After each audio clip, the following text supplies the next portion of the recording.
L'activité patrimoniale selon les GIRA. Renoncer à une succession, mode d'emploi et conséquences. Au décès d'une personne, les héritiers doivent se positionner concernant la succession. La possibilité leur est offerte d'accepter ou de refuser un héritage. Ce refus peut naître de la crainte d'accepter avec le patrimoine les dettes qui la composent. Car n'oubliez pas que quand on hérite, on récupère aussi bien de la bonne, actif, que de la mauvaise fortune, les dettes. Mais cela peut être aussi un choix délibéré afin d'avantager les autres héritiers qui peuvent en avoir plus besoin. Par exemple, un enfant handicapé ou ses propres enfants. Quelle est la marche à suivre et quelles en sont les conséquences? Comment renoncer à une succession et son bénéfice?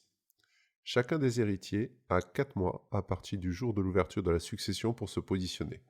Pendant ce délai, il est possible de refuser le bénéfice de la succession sans avoir à se justifier. Afin de matérialiser ce refus, rien de plus simple.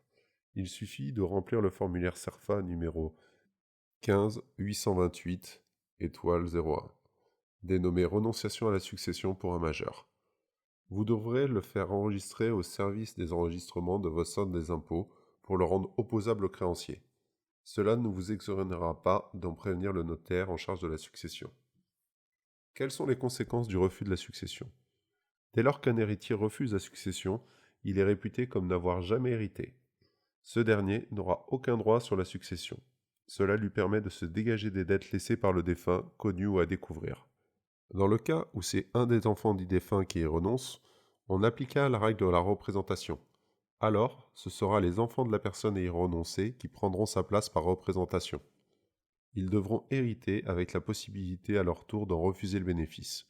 Dans ce cas, on passera à la génération suivante et aux collatéraux en fonction de la situation.